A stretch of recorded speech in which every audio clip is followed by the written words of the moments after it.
Welcome to my YouTube channel knowledge वाला में मैं अभिषेक श्रीवास्तव। और आज आपका चैप्टर होने वाला है male reproductive system. Male reproduction system ये क्या होता है? पहले आप ये समझिए कि जनन क्या होता है। जनन क्या होता है? तो जनन को हमने दो भागों में बांटा है, अलैंगिक जनन और लैंगिक जनन। लैंगिक जनन और अलैंगिक जनन। अलैंगिक जनन, लैंगिक जनन को हम लोग कहते हैं सेक्सुअल रिप्रोडक्टिव, सेक्सुअल, और अलैंगिक को कहते हैं असेक्सुअल। ठीक है, अब हम लोग क्या पढ़ेंगे इसमें? लैंगिक में कौन कौन आता है? अलैंगिक का मतलब होता है कोई एक ही जीव अपनी दूसरी संतति की उत्पत्ति कर लेता है। और बल्कि लैंगिक में क्या होता है, इसमें दो घटकों की आवश्यकता होती है, इसमें दो लोगों की जरूरत होती है किसी दूसरी संतान को उत्पन्न करने के लिए। यानी कि एक फीमेल होना चाहिए और दूसरा मेल होना चाहिए। एक फीमेल और एक मेल। और मेल का नर युग्मक और मादा युग्मक मिलकर क्या करते हैं? संलयन करते हैं। उसके बाद क्या बनती है? संतान बनती है। और जबकि अलैंगिक में क्या होता है, कोई एक ही जीव आगे चलकर दूसरी संतति उत्पन्न कर लेता है, तो वो किस में आता है? अलैंगिक जनन में। तो आज हम लोग किसकी बात करेंगे? लैंगिक जनन की। और लैंगिक जनन जो कि किन किन में पाया जाता है?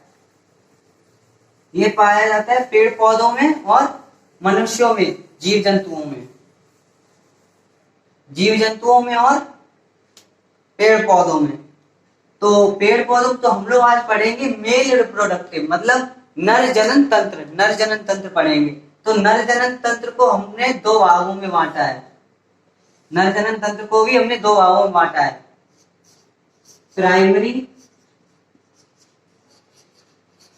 प्राइमरी सेक्स ऑर्गन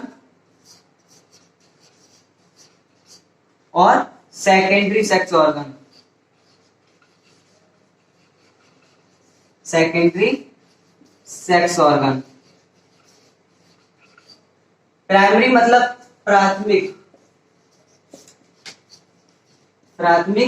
लैंगिक अंग। प्राथमिक लैंगिक अंग। और सेकेंडरी सेक्स ऑर्गन को मतलब द्वितीय लैंगिक अंग। प्राइमरी सेक्स ऑर्गन क्या करते हैं? ये क्या करते हैं? ये निषेचन कराते हैं। ये क्या कराते हैं? निषेचन। यानी कि इनका मेन काम होता है संतान को उत्पन्न करना। और प्राइमरी सेक्स ऑर्गन से ही हमारी पहचान होती है। जब हम जन्म लेते हैं तो हमारा कैसे बताया जाता है कि हम मादा है कि नर है, फीमेल है, मेल है? तो वो प्राथमिक सेक्स ऑर्गन को देख के ही बताया जाता है। जैसे कि मेल में हो गया टेस्टिस और फीमेल में हो गया ओवम, तो ओवरी।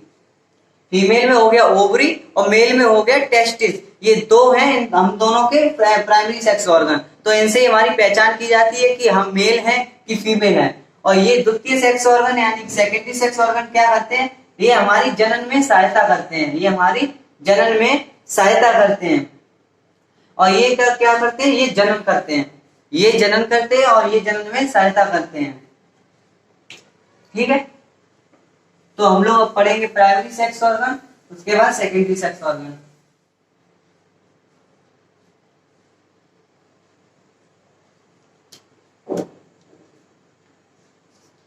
पहला पढ़ेंगे primary sex organ. Primary sex organ. Primary sex organ में क्या आता है? इसमें क्या होते हैं? टेस्टिस होते हैं। मेल में क्या होते हैं? टेस्टिस। प्राइमरी सेक्स ऑर्गन में क्या होते हैं? टेस्टिस। और इन टेस्टिसों की संख्या कितनी होती है? दो। कितनी होती है? दो। अब ये टेस्टिस होते कहां हैं? अब ये टेस्टिस होते कहां पे हैं? तो ये होते हैं लोकेटेड इन एस्क्रोटम। Located in एस्क्रोटम। एस्क्रोटम क्या करते हैं? इसे हम हिंदी में कहते हैं वृषण कोश। इसे हम हिंदी में क्या कहते हैं? वृषण कोश, वृषण। और टेस्टिस को हम लोग क्या कहते हैं हिंदी में? वृषण। वृषण, टेस्टिस को हिंदी में क्या कहते हैं? वृषण। और जी जिसमें रहते हैं टेस्टिस, जिसमें बने होते हैं थैलीनुमा संरचना में, उन्हें कहते हैं वृषण, वृषण कोश यानी कि एस्क्रोटम। एस्क्रोटम, और एस्क्रोटम क्या होती है? ये एक थैलीनुमा संरचना होती है। यह एक थैलीनुमा संरचना होती है जिसमें ये बने होते हैं। अब आपको हम इसका चित्र बना के दिखा रहे हैं कि टेस्टिस होते कैसे हैं और कहां पे होते हैं। और इसके ये तो हो गया हमारा प्राइमरी सेक्स ऑर्गन टेस्टिस। अब इसके जो सेकेंडरी सेक्स ऑर्गन है, यानी कि जो हेल्प करते हैं रिप्रोडक्टिव सिस्टम में, वो कौन कौन से हैं अंग? आपका एपिडिडमिस हो गया, वेज डिफेंस हो गया, ठीक है, टेस्टोस्टेरोन हो गया, ये सभी क्या कहते हैं? एस्क्रोटम हो गया। तो ये सभी क्या करते हैं? जनन में सहायता करते हैं। ये जनन नहीं करते हैं, जनन में सहायता करते हैं। जैसे कि ये हो गया टेस्टिस, ये दो हो गए टेस्टिस, और ये क्या हो गई? Veg defence. वेज डिफेंस क्या है? एक नस है। वेज डिफेंस एक नस है। फिर ये हो गई टेस्टिस, ये हो गई वेज डिफेंस। और टेस्टिस की एक परत लगी होती है, टेस्टिस के गोल गोल एक परत लगी होती है, इसे हम कहते हैं एपिडिडाइमिस। एपिडिडाइमिस, टेस्टिस, उसके बाहरी वाली परत को हम क्या कहते हैं? एपिडिडाइमिस। उससे जो नसें नहीं होती उसे बोलते हैं वेज डिफेंस। और उसके आगे जो जुड़े होता है वो होता है पेनिस, वो होता है पेनिस, ठीक है, पेनिस होता है। और यहाँ पे क्या होता है? यहाँ पे प्रोस्टेट ग्लैंड होती है, प्रोस्टेट ग्लैंड होती है, ग्रंथि होती है। वो क्या कार्य करती है मैं बताता हूं आपको। तो यहां से ही जुड़ा होता है ब्लैडर, यहां से क्या जुड़ा होता है? ब्लैडर। और ब्लैडर से क्या जुड़ा होता है? किडनी। किडनी से जो टॉयलेट बनती है वो कहां पे है? ब्लैडर में। और ब्लैडर से नस के द्वारा कहां पे है?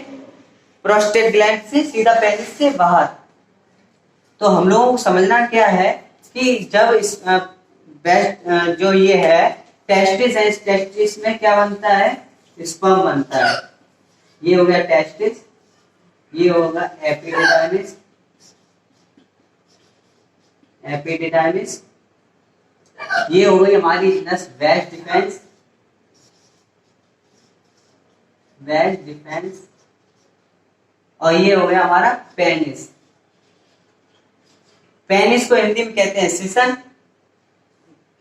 एपिडिडाइमिस को अधिवृषण कहते हैं। एपिडिडाइमिस को हम लोग क्या कहते हैं? अधिवृषण।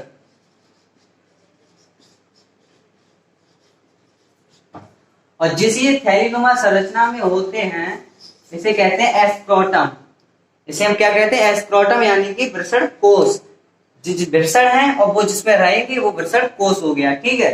अब पेनिस का काम क्या होता है? स्पर्म को बाहर निकालना यानी और टॉयलेट को बाहर निकालना। तो जो यहाँ पे कोई तो ऐसा चीज होगा कि जो स्पर्म निकले तो टॉयलेट को रोक दे और टॉयलेट निकले तो स्पर्म को रोक दे। तो उसका कार्य कौन करता है? मैंने अभी आपको बताया प्रोस्टेट ग्लैंड। ये यहाँ पे होती है आपकी प्रोस्टेट ग्लैंड, प्रोस्टेट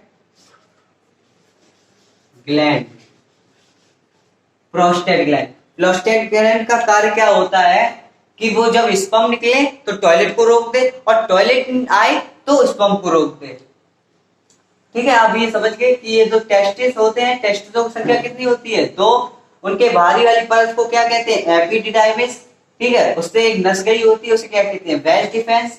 और वेज डिफेंस कहां पे मिली जाके? प्रोस्टेट ग्लैंड की सहायता से पेनिस में मिली जाके। इतना आप समझ गए?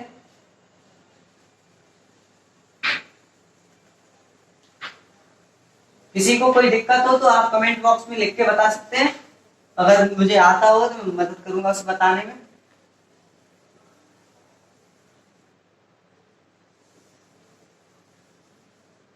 ठीक है, आप लोग समझ गए। अब सवाल आता है कि अगर एक टेस्टिस हो तो क्या होगा। अब टेस्टिसों का काम क्या होता है, प्रोड्यूस स्पर्म। टेस्टिस का कार्य क्या होता है, प्रोड्यूस स्पर्म। प्रोड्यूस स्पर्म यानी कि स्पर्म को बनाने का कार्य कौन करता है, टेस्टिस करता है। और ये टेस्टिस क्या है, टेस्टिस क्या बनाता है, स्पर्म बनाता है। और स्पर्म जाके बाद में क्या करता है, संतान बनाता है। ये जाके आगे फर्टिलाइजेशन कराता है। ये किससे मिलेगा, जाके एग से, यानी कि एग कौन सा, ओवम से। ठीक है, ओवम से मिलेगा जाके। अब स्पर्म की जो बनावट होती है वो किस प्रकार होती है, आप इसको समझिए। स्पर्म की बनावट कैसी होती है, इसको समझिए आप। स्पर्म की बनावट ऐसी होती है। ठीक है, ये इसका सिर होता है और ये इसकी पूंछ होती है, जिसकी सहारा से ये आगे जब ये यूट्रस में जाके छूटता है, स्पर्म रिलीज होता है, तब ये अपनी गति के द्वारा ओवम से मिलने के लिए भागता है। ओवम से मिलने के लिए भागता है, अंडाणु से मिलने के लिए। ठीक है, आप लोग समझ गए स्पर्म की बनावट कैसी होती है।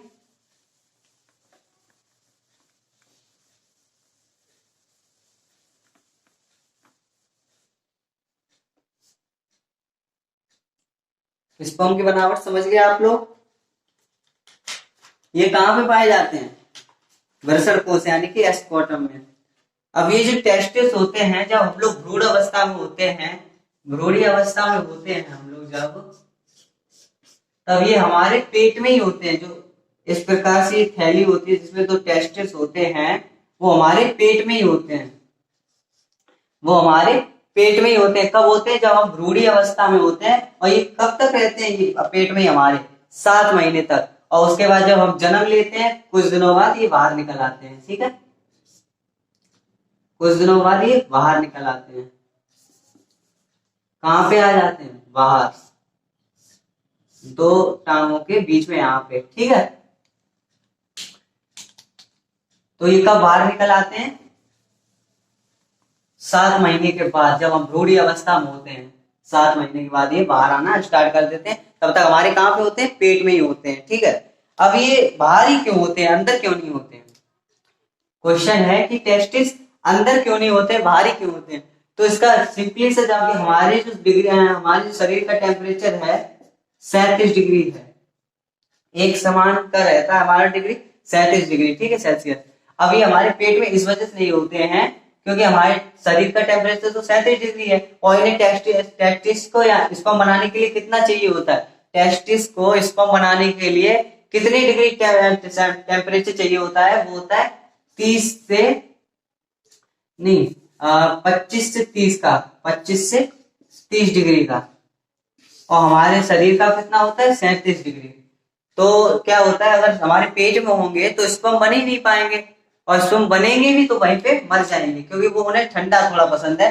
25 से 30 डिग्री सेल्सियस में वो रहना पसंद करते हैं। इस वजह से क्या किया कि वो हमारे शरीर के बाहर होते हैं, तो वृषण कोश में, वृषण कोश में, इस वजह से हमारे शरीर से बाहर होते हैं।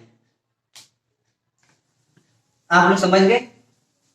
अब ये जो एस्क्रोटम होता है, यानी कि वृषण कोश जो होता है, वो सर्दियों में, विंटर में क्या करता है और समर में क्या करता है। विंटर में ये हमारे क्या करता है, कॉन्स्ट्रोवैक्शन करता है, जिससे ये हमारे सिकुड़न आ जाती है। इसमें क्या हो जाती है, सिकुड़न। सिकुड़न किस वजह से आती है, क्योंकि जो वृषण कोश है वो सेंसिटिव थोड़े होते हैं। तो वो क्या करते हैं, जब ज्यादा देखते हैं कि ज्यादा सर्दी हो रही है, तो वो हमारे सिकुड़न करके और हमारे शरीर से उसे चिपका लेते हैं, हमारे शरीर के चिपका लेते हैं, जिससे उन्हें गर्माहट मिलती रहती है और वो अपना वर्क सही तरीके से करते रहते हैं। और वहीं समर में क्या करते हैं, गर्मियों में ये क्या करते हैं, थोड़ा ढीला कर लेते हैं। क्या कर लेते हैं, थोड़ा ढीला कर लेते हैं। क्या कर लेते हैं, थोड़ा ढीला कर लेते हैं, सिलेक्सेशन, फैलाव करते हैं। जो एस्क्रोटम यानी कि थैली है वो क्या करती है, फैलाव करती है और फैलती है, जिससे उसे गर्मी ना लगे ज्यादा, वो अपना कार्य सही से कर सके, यानी कि टेस्टिस अपना कार्य सही कर सके, स्पर्म बना सके। जो टेस्टिस होते हैं वो दो दो हार्मोन रिलीज करती है, एक तो स्पर्म हो गया और दूसरा क्या हो गया, टेस्टोस्टेरोन। टेस्टिस से क्या निकलता है, टेस्टोस्टेरोन और स्पर्म निकलता है। अब टेस्टोस्टेरोन को समझते हैं। तो आप ये समझिए विंटरों में ये हमारे सिकुड़न आ जाती है, किसमें, एस्पर्टम में, यानी कि थैलेमा संरचना में, वृषण कोश में, जो कि सिकुड़न आ जाती है। सिकुड़न से ये हमारे शरीर के समीप आ जाते हैं और चिपक जाते हैं, वहीं पे समीप आ जाते हैं, जिससे इन्हें गर्माहट मिलती रहती है। और समर में क्या होता है, ये अपना फैलाव करते हैं और फैलाव करने के पश्चात ये फैलाव करते हैं तो इन्हें अपना कार्य करने में सही होता है। तो ये अपने हिसाब से सब गर्मी और सर्दी को पहचान सकते हैं। इतना आप लोग समझे।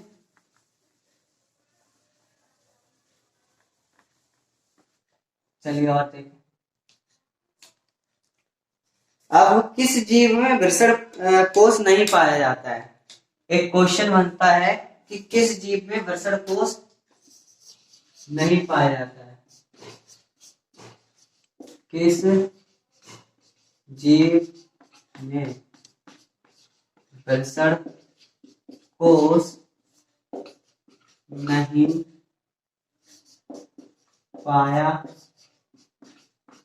जाता है। कोई बताएगा किस जीव में वृषण कोष नहीं पाया जाता है। वृषण तो है, अब जिसमें वृषण होंगे तो वो वृषण कैसे होंगे, वो शरीर के अंदर तो होंगे नहीं। अब एक ही जीव ऐसा है जिसका वृषण कोष नहीं होता है और वृषण अंदर पाए जाते हैं, तो उसका आंसर है एलिफेंट। ELEPHANT। हाथी में टेस्टिस तो होते हैं, टेस्टिस तो होते हैं, पर उनकी जो थैलीनुमा संरचना होती है वो नहीं होती है। थैलीनुमा जो संरचना होती है वो नहीं होती है। टेस्टिस उसके कहाँ होते हैं, एलिफेंट के, वो उसके पेट में ही होते हैं, अंदर को होते हैं। ठीक है, ये समझ गए आप लोग। ठीक है, उसमें टेस्टिस तो हैं पर वो कैसे हैं, अंदर को हैं। टेस्टिस है और वो अंदर के हैं। अब टेस्टिस का काम हमने आपको बता ही दिया। टेस्टिस का काम जो होता है वो प्रोड्यूस स्पर्म, स्पर्म को बनाना होता है। अब सेकंड क्वेश्चन है, स्पर्म को न्यूट्रिशन कौन देता है। स्पर्म को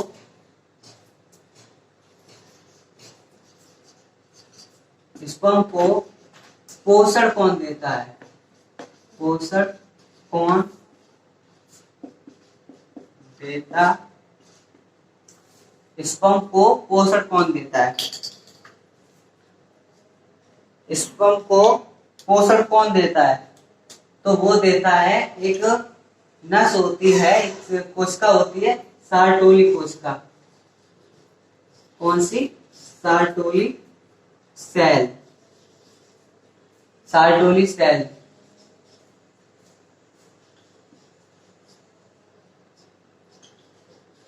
सार्टोली कोशिका, सार्टोली कोशिका क्या करती है, स्पर्म को पोषण देती है, न्यूट्रिशन देती है। ठीक है, आप लोग इसे याद रखिए, क्वेश्चन भी पूछा जाता है पेपरों में कि जो स्पर्म होता है उसे न्यूट्रिशन कौन देता है, तो वो देती है सार्टोली सेल।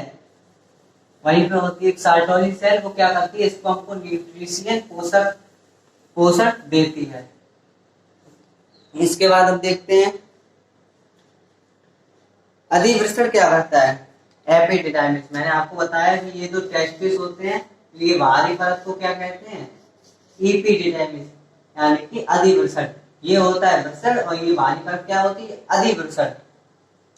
ठीक है, अब इसका काम क्या होता है, अधिवृषण का काम क्या होता है।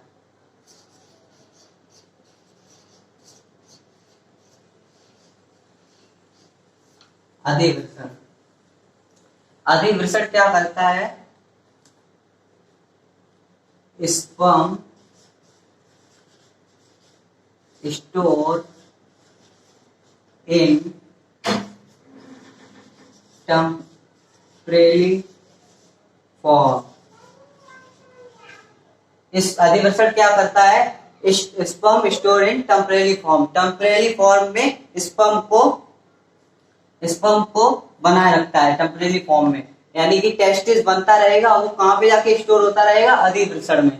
ठीक है, आप लोग ये समझिए, जो स्पर्म कहाँ पे स्टोर होता जाके? अधिवृषण में। जब इसे जरूरत होती है तो स्पर्म इसे रिलीज कर देता है, जब इसे निकालना होता है तो अधिवृषण इसे निकाल देता है। ठीक, ठीक है। अब पढ़ते हैं कॉपर्स ग्लैंड। पहले आप ये सोच रहे होंगे कि अगर टेस्टिसों की संख्या मनुष्य में 2 होनी चाहिए, ठीक है, 2 होनी चाहिए, टेस्टिसों की संख्या 2 होनी चाहिए एक अपनी संतान को उत्पन्न करने के लिए। तो अगर किसी व्यक्ति में एक ही टेस्टिस हो, किसी व्यक्ति में एक ही टेस्टिस हो तो क्या होगा? उसकी थैली यानी कि वृषण कोश में एक ही टेस्टिस होगा कुछ नहीं, उसका स्पर्म काउंट संख्या कम हो जाएगी। स्पर्म तो बनाएगा पर वो स्पर्म जो होते हैं, जितना एक व्यक्ति को अपनी संतान को उत्पन्न करने के लिए जो स्पर्म चाहिए होते हैं उसमें वो असफल होगा। स्पर्म काउंट संख्या कम हो जाएगी, स्पर्म काउंट संख्या कम होगी, जिससे उसे क्या करना होगा? टेस्टिस तो होगा, सेक्स भी करेगा, पर वो क्या करेगा? उसकी स्पर्म काउंट संख्या कम होगी, जिसकी वजह से वो संतान पैदा करने में अपनी असफल होगा थोड़ा बहुत। ठीक है, तब वो किसकी सहायता लेगा? IVF की या और किसी की सहायता ले सकता है, बाहरी चीज की। ठीक है, जिससे वो अपनी संतान को कर सकता है। ठीक है, समझे आप लोग? किसी के शरीर में एक टेस्टिस हो तो उससे कोई ज्यादा फर्क नहीं पड़ता, केवल उसकी जो स्पर्म काउंट संख्या होती है वो कम हो जाती है। अब ये आजकल बेसिकली ज्यादा देखा जा रहा है कि जिसमें स्पर्म काउंट संख्या है वो लोगों की कम होती जा रही है। वो इस वजह से कम होती जा रही है कि जिस तरह से खान पान हो रहा है शरीर का, और सिगरेट पीना और बाकी सब चीजें, और शराब पीना, ड्रिंक करना, जिसकी वजह से स्पर्म काउंट संख्या कम हो जाती है और उन्हें आगे चल के एक खामियाजा भुगतना पड़ता है बाद में, लास्ट में। और एक सबसे बड़ी प्रॉब्लम है जिससे स्पर्म काउंट संख्या, उसके 2 टेस्टिस भी हैं, उसमें 2 टेस्टिस भी हैं, फिर भी उसके स्पर्म काउंट संख्या कम होती जा रही है। किस वजह से? वो मास्टरबेशन वजह से। मास्टरबेशन क्या होता है? बिना सेक्स की फीलिंग करना मास्टरबेशन कहलाता है। मास्टरबेशन को हम लोग हिंदी में कहते हैं हस्तमैथुन। तो बिना सेक्स के वो सेक्स की फीलिंग करते हैं, जिससे वो स्पर्म निकाल देते हैं, और स्पर्म ये ज्यादा करने से क्या होता है? स्पर्म काउंट संख्या वो कम हो जाती है। अब ये स्पर्म काउंट संख्या तो कम होती है, उनका जो क्या मैंने आपको बताया, ये जो टेस्टिस होते हैं अधिवृषण, ये वेस्ट डिफेंस, ये क्या है? वेस्ट डिफेंस, ये नस गई। और यहाँ पे क्या बताया मैंने आपको? Prostate gland. कोई तो ऐसा होगा जो टॉयलेट आए तो स्पर्म को रोक दे, और स्पर्म आए तो टॉयलेट को रोक दे, और ये आगे चल के किससे जुड़ा होता है? पेनिस से, पेनिस के। ठीक है, ये जो प्रोस्टेट ग्लैंड होती है, यहाँ पे टेस्टिस में क्या बना? स्पर्म बना। स्पर्म किसमें जाके स्टोर हो गया? अगर बन गया तो अधिवृषण में, यानी कि एपिडिडाइमिस। और वो किसके रास्ते गया? Waste defence. वेस्ट डिफेंस एक नस का नाम है, ये आगे चल के कहां पे गया? प्रोस्टेट ग्लैंड से पेनिस के रास्ते निकल गया। ठीक है, पेनिस के रास्ते निकल गया। अब ये जो ज्यादा हस्तमैथुन करते हैं यानी मास्टरबेशन करते हैं, वो जबरदस्ती अपने स्पर्मों को निकाल देते हैं। ठीक है, आप लोग समझ रहे होंगे, जो स्पर्म को निकाल देते हैं। एक बार फिर से समझिए, ये जो टेस्टिस हैं, इनकी बाहरी परत एपिडिडाइमिस यानी कि अधिवृषण, और टेस्टिस में क्या बना? स्पर्म। वो कहां पे स्टोर हुआ? एपिडिडाइमिस में। और एपिडिडाइमिस से जो ये वेस्ट डिफेंस होती है, ये जो वेस्ट डिफेंस होती है, नस होती है, उसके रास्ते कहां से निकल गया? पेनिस से जाके निकल गया। इसका यही काम होता है। अब ये लोग क्या करते हैं, बहुत से अभी जो नौजवान हैं, और ये एक तरह की एडिक्शन है, ये एक तरह की लत लग जाती है कि बिना सेक्स की फीलिंग की करना और स्पर्म को निकाल देना, वो बेकार चले जाते हैं। और ये ज्यादा करने से क्या होती है? ये जो प्रोस्टेट ग्लैंड होती है वो वीक हो जाती है, इतनी ज्यादा वीक हो जाती है कि इसे समझ नहीं होता है कि वो स्पर्म निकाल ली है कि स्पर्म निकाल ली है कि टॉयलेट निकाल ली है। तो वो वीक होने की वजह से कभी कभी जिसे हम लोग बोलते हैं नाइट फॉल, तो वो नाइट फॉल भी कर देती है, रात में भी निकल जाता है, वो उसे पता ही नहीं होता कि वो क्या कर रही है, जो ये रोक के रखती है। जो प्रोस्टेट ग्लैंड होती है उसका यही काम होता है कि स्पर्म को रोके, टॉयलेट को रोके। जब एक चीज आए वो कभी भी क्या करती है, दोनों साथ में निकाल दे। इतना दुष्प्रभाव पड़ता है कि कभी वो साथ में निकाल दे। अभी अगर टॉयलेट के साथ में भी स्पर्म निकलेगा तो स्पर्म काउंट संख्या वैसे भी कम होगी, और स्पर्म ज्यादा निकलने की वजह से हम लोग बहुत ही ज्यादा फिजिकली वीक हो जाते हैं, और हमें सुस्ती बनाने लगता है, बहुत ही ज्यादा डिचुल पिचुल रहने लगते हैं। ठीक है, तो इसे ये एक तरह की एडिक्शन लग जाती है, आजकल के लोगों को एडिक्शन लग जाती है, और ये प्रोस्टेट ग्लैंड जो होती है वो काम करना बंद कर देती है, और बाद में चल के यही आगे चल के प्रोस्टेट कैंसर का रूप ले लेती है। ये इतनी ज्यादा वीक हो जाती है, इतना ज्यादा मास्टरबेशन लोग करने लगते हैं कि ये आगे चल के प्रोस्टेट कैंसर का रूप ले लेती है, और उससे लंबा खाजियाना भुगतना पड़ता है। तो ये एक तरह की एडिक्शन है मास्टरबेशन। ठीक है, और इसमें क्या होता है, प्रोस्टेट ग्लैंड बहुत ही ज्यादा वीक हो जाती है, वो पता ही नहीं लगा पाती कि टॉयलेट निकालना है कि स्पर्म निकालना है। तो वो क्या करती है, कभी कभी साथ में निकाल देती है, कभी नाइट फॉल करा देती है, ऐसा कुछ होता है। तो वीक हो जाती है, और जो आगे चल के क्या रूप ले लेती है ज्यादा करने से, प्रोस्टेट ग्लैंड आगे चल के कौन सा रूप ले लेती है, प्रोस्टेट कैंसर का। मेल में सबसे ज्यादा बीमारी यही देखी जा रही है कि वो प्रोस्टेट कैंसर के शिकार होते जा रहे हैं। ठीक है, और इसका सही तरीके से इलाज ना कराने पर उनकी मृत्यु भी हो जाती है। ठीक है, और आप समझ गए होंगे। तो वो मास्टरबेशन करने की वजह से उनकी स्पर्म काउंट संख्या कम हो जाती है, और वो अपनी संतान को उत्पन्न करने में असफल होते हैं। तो इसमें अब ज्यादा डीपली नहीं जाएंगे, आप यही तक समझिए थोड़ा। ये जरूरी नहीं है कि बायो वाले बच्चे ही इसे पढ़े, ये सभी को जानकारी होनी चाहिए कि जिस तरह से वो जिस दलदल में फंसे हैं वो किस तरह से फंसे हुए हैं, और वो आगे चल के किस बीमारी से जुलझने वाले हैं। ठीक है, अब बात करते हैं कॉपर ग्लैंड। अब ये कॉपर ग्लैंड क्या होती है, कॉपर ग्लैंड,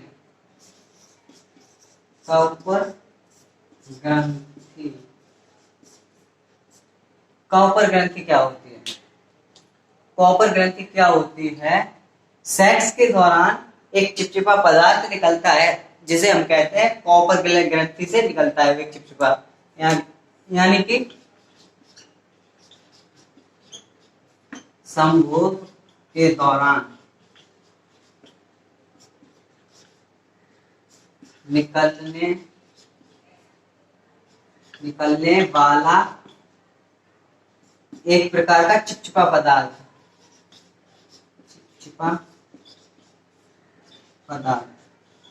वो कौन निकालता है, कॉपर ग्लैंड निकालता है। सेक्स के दौरान एक चिपचिपा पदार्थ निकलता है, वो कौन निकालता है, कॉपर ग्रंथि निकालती है। ठीक है, आप समझ गए कॉपर ग्लैंड क्या कराती है, एक चिपचिपा पदार्थ निकालती है, स्रावट करती है। ठीक है, कॉपर ग्लैंड समझ गए। अब एक सबसे बड़ी दिक्कत होती है कि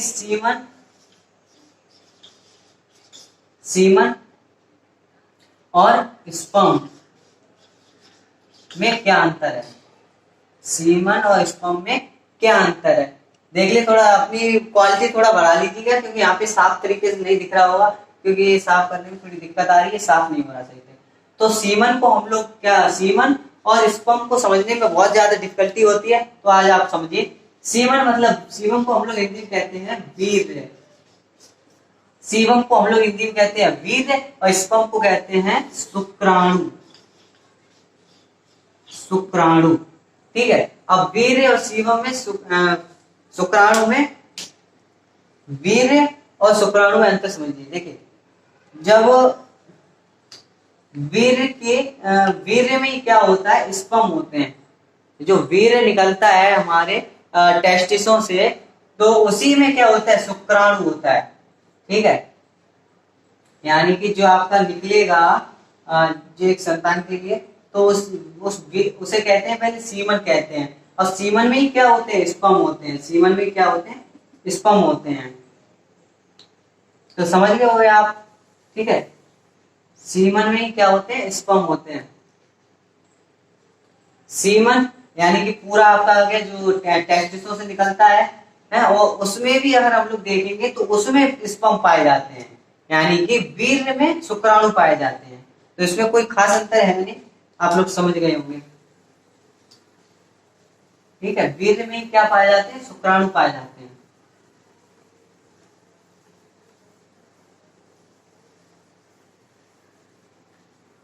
वीर्य में क्या पाया जाता है, शुक्राणु पाया जाता है।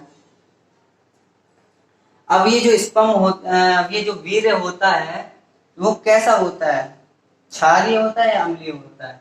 तो ये 7 से थोड़ा सा, इसका पीएच मान क्या होता है, पीएच मान क्या होता है, 7 से थोड़ा सा ज्यादा होता है। ठीक है, थोड़ा ज्यादा पीएच मान इसका क्या होता है, 7 से थोड़ा सा ज्यादा होता है, यानी कि एल्काइन नेचर के होते हैं, यानी कि क्षारीय प्रकृति के होते हैं। ये कैसे होते हैं,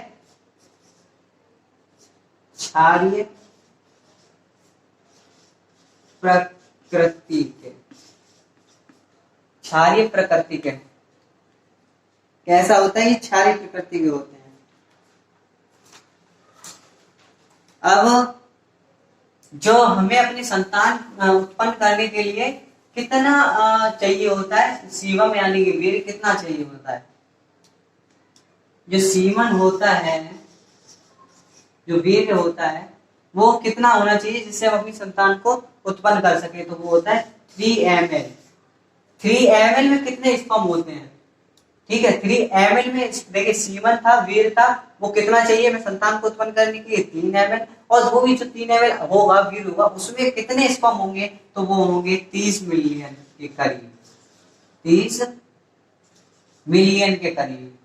ठीक है, तो एक नॉर्मल व्यक्ति के, स्वस्थ व्यक्ति के इतना तो बनता है, और वो आगे चल के अपनी संतान उत्पन्न करने के लिए, स्वस्थ व्यक्ति अपनी संतान उत्पन्न करने के लिए उसे 3 ml या 4 ml के करीब स्पर्म यानी कि वीर्य चाहिए होता है। ठीक है, आप लोग समझ गए।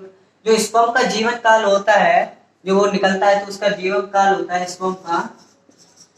स्पर्म का जीवन काल कितना होता है, 20 मिनट। वो 20 मिनट तक अपना सर्वाइवल कर सकता है, उसके बाद वो मर जाते हैं। ठीक है, अगर उसे कोई ओवम ना मिले, अंडा ना मिले। ठीक है, स्पर्म का जीवन काल कितना होता है, 20 सेकेंड, 20 मिनट। ठीक है, अब हम लोग बात करते हैं सेक्स ऑर्गन की, सेक्स हार्मोन की, सॉरी सेक्स हार्मोन, लैंगिक हार्मोन की। सेक्स हार्मोन, सेक्स हार्मोन्स की बात करते हैं। सेक्स हार्मोन्स को हम लोग टेस्टोस्टेरोन के नाम से ज्यादा जानते हैं।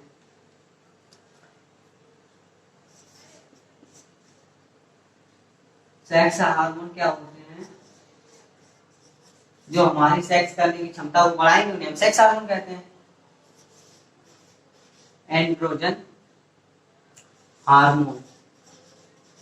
अब आप कहेंगे कि टेस्टोस्टेरोन तो सुना था, पर ये एंड्रोजन हार्मोन क्या है, तो इसे ही हम लोग क्या कहते हैं, एंड्रोजन हार्मोन जो होता है इसी को हम लोग कहते हैं टेस्टोस्टेरोन। टेस्टोस्टेरोन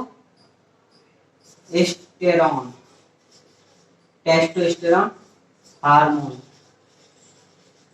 टेस्टोस्टेरोन हार्मोन कहते हैं। ठीक है,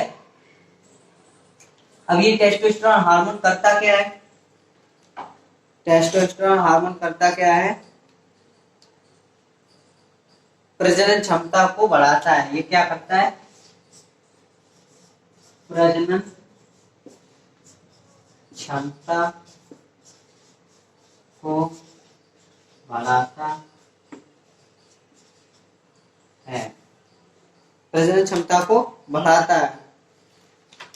और ये कब निकलना स्टार्ट करता है, खासकर मेल में, लड़कों में कब ये निकलना प्रारंभ करता है, 14 से 15 साल में। 14 से 15 साल में ये जो टेस्टोस्टेरोन हार्मोन कह लीजिए या एंड्रोजन हार्मोन कह लीजिए, ये निकलना प्रारंभ करता है, और इसके निकलने से कुछ शरीर में बदलाव भी आते हैं। तो आप ये समझिए टेस्टोस्टेरोन का पहला कार्य क्या होता है, प्रजनन क्षमता को बढ़ाना, प्रजनन क्षमता को बढ़ाना। ठीक है, अब ये टेस्टोस्टेरोन जो होता है, जब ये अपना निकलता प्रारंभ होता है, testosterone hormone, testosterone hormone hormone ये जब निकलता है तो चेंजेस आते हैं कुछ हमारे शरीर में। चेंजेस क्या होते हैं? आवाज में बदलाव, यानी कि वॉइस में चेंजेस, दाढ़ी का आना,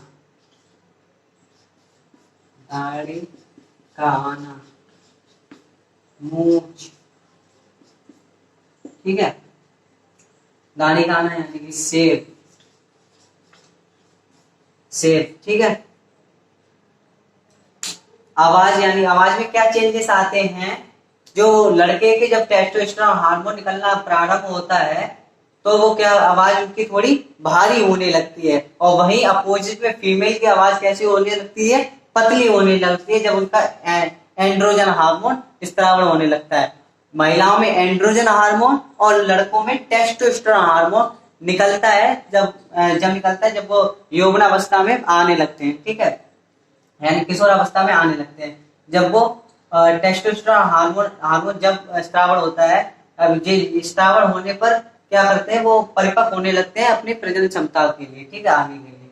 तो उनकी आवाज में क्या चेंजेस आते हैं? टेस्टोस्टेरोन की वजह से वो उनकी थोड़ी आवाज भारी हो जाती है, दाढ़ी का आना, ठीक है, मूंछ का आना, और एक बच यानी कि सीने पर बाल आना भी क्या है? चेंजेस है टेस्टोस्टेरोन निकलने के। और अनैच्छिक बाल भी, दाढ़ी आना, आवाज में बदलना, मूंछ आना और अनैच्छिक बाल आना, अनैच्छिक बाल आना, ठीक है। तो ये सब चेंजेस हैं टेस्टोस्टेरोन के निकलने के, ठीक है। और ये कब निकलना प्रारंभ करता है?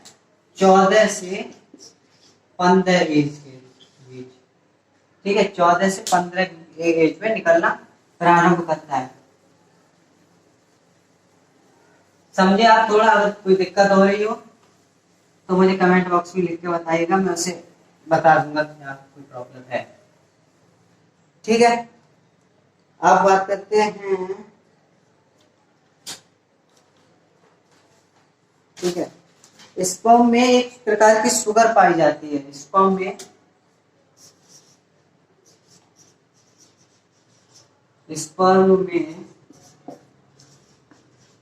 कौन सी, ये क्वेश्चन पूछा जा चुका है, ठीक है, स्पर्म में कौन सी शुगर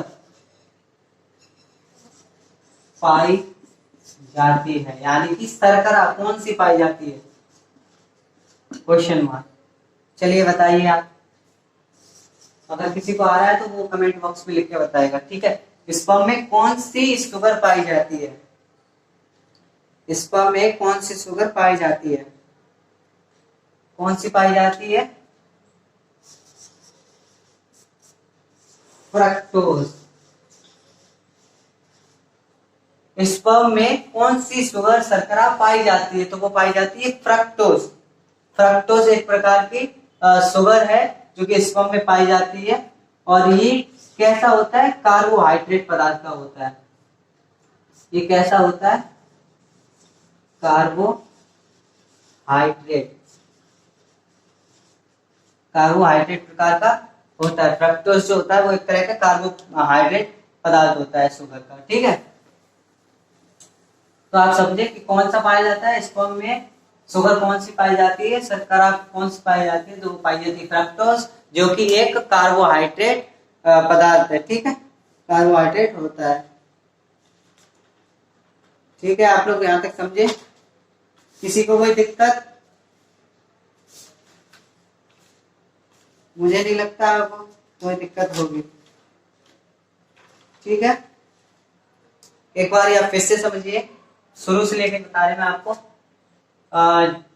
मेल रिप्रोडक्शन कितने प्रकार का होता है? तो primary sex organ, secondary sex organ. Primary sex organ का मुख्य काम क्या होता है? जनन करना, ठीक है। बल्कि सेकेंडरी द्वितीय लैंगिक अंग का काम क्या होता है? वो जनन में सहायता करते हैं, और बाकी जो प्राइमरी सेक्स ऑर्गन होता है फर्स्ट होता है वो जनन करता है, जो कि है टेस्टिस, और टेस्टिस में क्या बनता है, स्पर्म। टेस्टिस में क्या बनता है, स्पर्म बनता है। इसकी बाहरी वाली परत को हम लोग क्या कहते हैं, टेस्टिसों की संख्या मनुष्य में कितनी होती है, 2 होती है। इसके बाहरी परत को एपिडिडाइमिस, और ये किस नस से जुड़े रहते हैं, वेज डिफेंस। वेज डिफेंस किससे जुड़ी होती है, पेनिस से। यहाँ पे पेनिस और वेज डिफेंस नस के बीच में कौन सी ग्रंथि पाई जाती है, तो वो पाई जाती है प्रोस्टेट ग्लैंड। ये कौन सी है, प्रोस्टेट ग्लैंड। अगर कोई व्यक्ति ज्यादा मास्टरबेशन करता है तो उसकी क्या वीक होगी, प्रोस्टेट ग्लैंड। और प्रोस्टेट ग्लैंड वीक होने से क्या होगी, वो आगे चल के प्रोस्टेट कैंसर का रूप ले लेगी। ठीक है, समझे आप लोग यहाँ तक, ठीक है। और बाकी का तो ये पूरी क्रिया क्या होगी, मेल रिप्रोडक्शन सिस्टम। ठीक है, अब क्या स्पर्म, किसी व्यक्ति को अपनी संतान उत्पन्न करने के लिए कितने स्पर्म, कितने सीमन की जरूरत होती है, 3 ml। और 3 ml में कितने स्पर्म होते हैं, 30 मिलियन। 30 मिलियन। जो ये टेस्टिस होते हैं वो किस संरचना में, किस थैली में बंद होते हैं, जो एक बाहर लटकी होती है थैली, वो किस में बंद होते हैं, उसे हम कहते हैं एस्क्रोटम। उसे हम कहते हैं एस्क्रोटम। एस्क्रोटम को हिंदी में क्या कहते हैं, एस्क्रोटम को हम लोग हिंदी में क्या कहते हैं, वृषण कोश। ठीक है, वृषण कोश। द्वितीय लैंगिक अंग में कौन क्या क्या आता है, पेनिस, वृषण कोश, वेज डिफेंस, प्रोस्टेट ग्लैंड,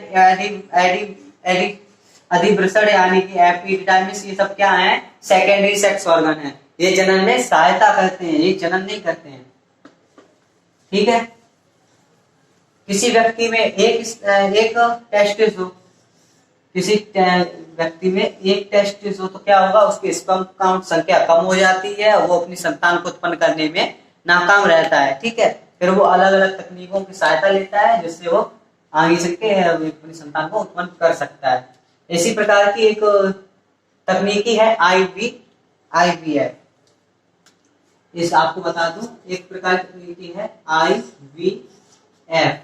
अगर किसी मेल या फीमेल में किसी भी प्रकार की दिक्कत होती है कि अगर वो अपनी संतान उत्पन्न नहीं कर पा रहे हैं, तो एक प्रकार की एक तकनीकी है IVF इन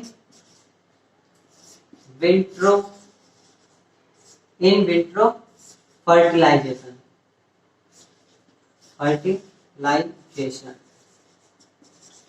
इन विट्रो फर्टिलाइजेशन ये क्या करता है, फीमेल से उसकी ओवम, ओवरी से निकाल लेता है ओवम, और मनुष्य के क्या करता है, टेस्टिस से निकाल लेता है स्पर्म, और ये जाके एक परख नली में निषेचन करा देता है। उसके बाद उसके गर्भनाल में, उसके गर्भाशय में स्थापित कर देता है। ठीक है, आप समझ गए। ठीक है, किसी में अगर एक टेस्टिस है या उसकी स्पर्म काउंट संख्या कम है तो वो सेक्स तो करेगा, उसमें सब चीज सही होगी सामान्य, बस वो अपनी इस वजह से वो संतान करने में असफल होगा। ठीक है, और फिर और मैंने आपको क्या पढ़ाया, मुझे नहीं लगता। और जब टेस्टोस्टेरोन हार्मोन निकलता है तब शरीर में कुछ बदलाव होते हैं, दाढ़ी आना, मूंछ आना, बच पर बाल आना और अनैच्छिक बाल आना, ये किस प्रकार के चेंजेस है। ठीक है, और इसी प्रकार से जब महिलाओं में एंड्रोजन हार्मोन निकलता है तो उनके भी कुछ बदलाव देखे गए हैं, उनकी आवाज का पतला होना, और मनुष्य हम लोगों में मेल में आवाज का भारी होना, उनके हमारे लोगों के क्या फीमेल के बच पर बाल आना, और फीमेल के स्तनों का साफ मतलब स्तनों का विकास होना, स्तनों का। ठीक है, तो ऐसे कुछ प्रकार के चेंजेस हैं जो कि आप देख सकते हैं बाद में। बल्कि हम लोग जब छोटे होते हैं तब उसमें ये बताना बहुत ही मुश्किल होता है कि वो फीमेल है या मेल है। किसी आप 6-7 साल के बच्चे को देखेंगे तो आप नहीं बता पाएंगे कि मेल है कि फीमेल है, तो उसके किस चीज को देखकर हम बता सकते हैं कि मेल है या फीमेल है, तो वो हम लोग उसके प्राइमरी सेक्स ऑर्गन को देखकर बता सकते हैं कि वो मेल है या फीमेल है। ठीक है, अगर उसमें टेस्टिस है, उसमें टेस्टिसों की संख्या 2 है या जिसमें टेस्टिस है तो वो मेल, और उसमें ओवरी यानी कि उसमें ओवरी है दो, तो वो कौन सा है? फीमेल है। तो कौन है? फीमेल है। ठीक है, आप लोग समझ गए? कुछ समझाने में अगर दिक्कत हो रही हो तो आप लोग एक बार जाके प्रिया मैम की क्लास या खान सर की एक क्लास देख सकते हैं, तो उसमें साफ साफ से बताया अगर मेरे कुछ दिक्कत हो रही है आपको तो। ठीक है, विंटर में क्या करते हैं?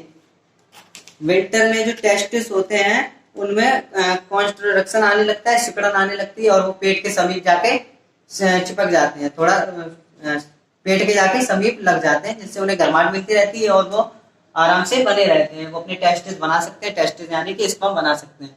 ठीक है, समर में क्या होता है? रिलैक्सेशन होता है, यानी वो फैलाव करते हैं, जिनसे वो, क्योंकि उन्हें 2 डिग्री सेल्सियस हमारे शरीर से कम चाहिए होता है। ठीक है, 25 से 30 या 30 से 35 ऐसा कुछ चाहिए होता है, वो 37 डिग्री में नहीं अपने आप को सर्वाइवल कर पाते हैं, इसलिए उन्हें कम चाहिए होता है। ऐसा कौन सा जीव है जिसमें ब्रसट नहीं पाए जाते? वो है एलिफेंट। ठीक है, टेस्टिस का काम क्या होता है? प्रोड्यूस स्पर्म, स्पर्म को बनाना। स्पर्म को न्यूट्रिशन कौन देता है? मैंने आपको बताया, एक सार्टोली सेल होती है, वो क्या बताती है? स्पर्म को न्यूट्रिशन देती है, पोषक देती है। ठीक है, अधिवृषण क्या कर लेता है? अधिवृषण को मैंने आपको बताया, वो टेम्परेरी फॉर्म में जो स्पर्म होते हैं उनको संचित करता है। ठीक है, और जब जरूरत पड़ती है तब वो उन्हें स्त्रावण कर देता है। कॉपर ग्लैंड मैंने आपको बताया, संभोग के दौरान एक चिपचिपा पदार्थ निकलता है, उसको हम क्या कहते हैं? वो कहां से निकलता है? कॉपर ग्लैंड से, कॉपर ग्रंथि से। ठीक है, इसका पीएच मान 7 से अधिक होता है, यानी कि एल्काइन प्रकृति के होते हैं, क्षारीय प्रकृति के होते हैं। अब ह्यूमन सीवम में और वीर्य में मैंने आपको अंतर बताया, जो वीर्य होता है उसी में स्पर्म होते हैं, वीर्य होता है उसी में स्पर्म होते हैं। ठीक है, अब वीर्य कैसा है? चिपचिपा पदार्थ है, उसी में स्पर्म होते हैं। और इस वीर्य कितना चाहिए होता है? 3 ml, और 3 ml स्पर्म में कितना स्पर्म होता है? 30 मिलियन स्पर्म होता है। ठीक है, सेक्स हार्मोन मैंने आपको बताया एंड्रोजन हार्मोन को ही होता है, और उसी को हम लोग टेस्टोस्टेरोन हार्मोन नाम से जानते हैं। ठीक है, आप लोग यहाँ तक समझ गए होंगे। अब ये टेस्टोस्टेरोन क्या करता है? हमारी प्रजनन क्षमता को बढ़ाता है और विकसित करता है। ठीक है, और अनैच्छिक बाल आना मैंने आपको बताया, आवाज में चेंज होना, दाढ़ी आना, मूछ आना। अब स्पर्म में एक तरह की शुगर पाई जाती है, वो मैंने आपको बता दी है, फ्रक्टोज शुगर पाई जाती है, और फ्रक्टोज शुगर पाई जाती है। अब वो एक प्रकार की कार्बोहाइड्रेट शुगर होती है। ठीक है, तो आप लोग ये समझे। आप लोग कमेंट बॉक्स में बताइए, तो मैं फीमेल रिप्रोडक्शन सिस्टम भी आप लोगों को जल्दी प्रोवाइड कराऊंगा ये वीडियो। ठीक है, अगर आपको कोई दिक्कत हो रही हो तो मुझे क्षमा कीजिएगा। मिलते हैं अगले वीडियो में, तब तक के लिए जय हिंद।